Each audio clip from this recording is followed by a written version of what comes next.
Well, let's talk to somebody who can maybe look at the work aspect of this. Alan Price is CEO with Manchester-based HR and employment law firm Peninsula.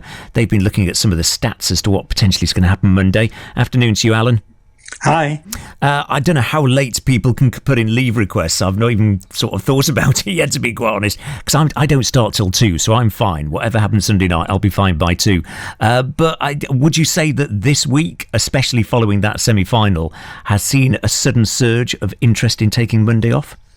We're quite lucky because we have access to a HR system that obviously we use internally, but we also, our customers use, and that's called BrightHR, and that tells us when people book leave. Now, you can book leave at 11 o'clock at night on there, Phil, but it comes down to your manager being available at 11 o'clock at night to swipe right and approve it.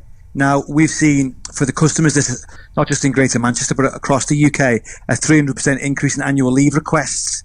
The challenge is not everyone's getting them approved because some businesses will still be open.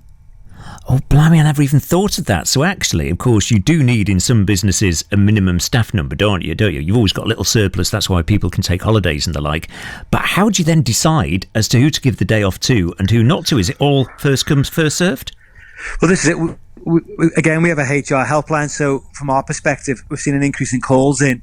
Some employees were optimistic and have already booked it, got ahead, so sort of first in.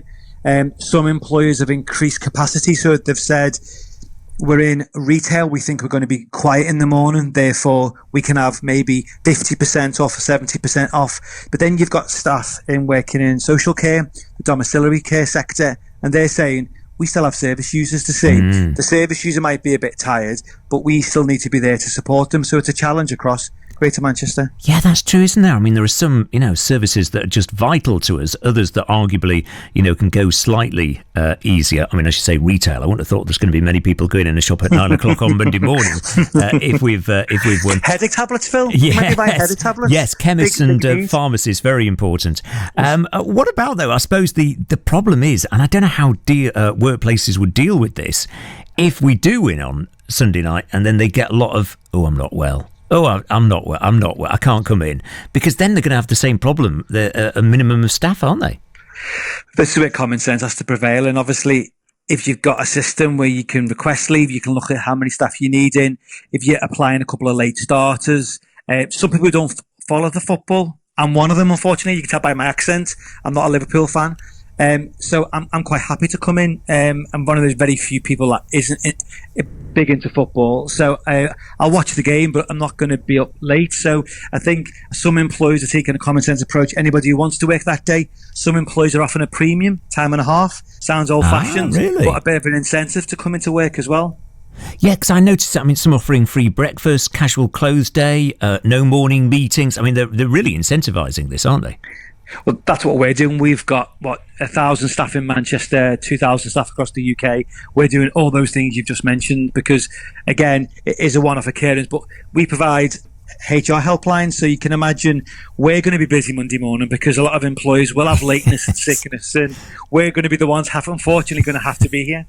And I suppose the other thing is as well, I mean, they are saying that potentially if there is going to be a day of celebration, a bank holiday, which will tie in with July the 19th and everything being removed, it's going to be that day. So actually, if you're off Monday, you might get a Brucey bonus and get the following Monday off as well. Well, this is it.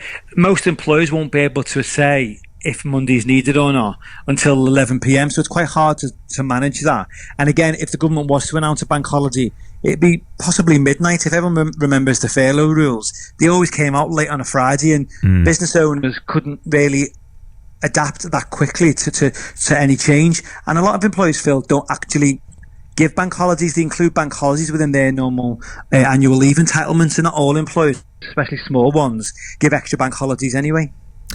Do you know, whatever happens, it's going to be a bit of a minefield, isn't it, for employers Monday morning? There's either going to be such jubilation and delight, people won't be working anyway because they'll just be talking about the football, or they'll still be at home with a raging hangover. If they lose, it's kind of like the whole sort of like that huge bubble that's been created of excitement and enthusiasm and expectation will be burst, and it'll be like everyone will be just miserable as sin, won't they? Well, this is it. We've got a lot of employees still at home, and therefore they might just roll out of bed and you'll be none the wiser.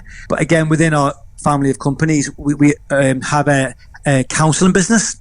So again, the HR helplines are going to be extra staff on, but even our counselling business, it sounds strange, Phil, but there is that potential where a lot of employees are going to be potentially down or not feeling great, and they're going to reach out, and if it's not to their employer, it's going to be to those type of counselling services.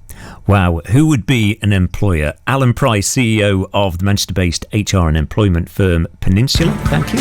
It's 22 minutes away from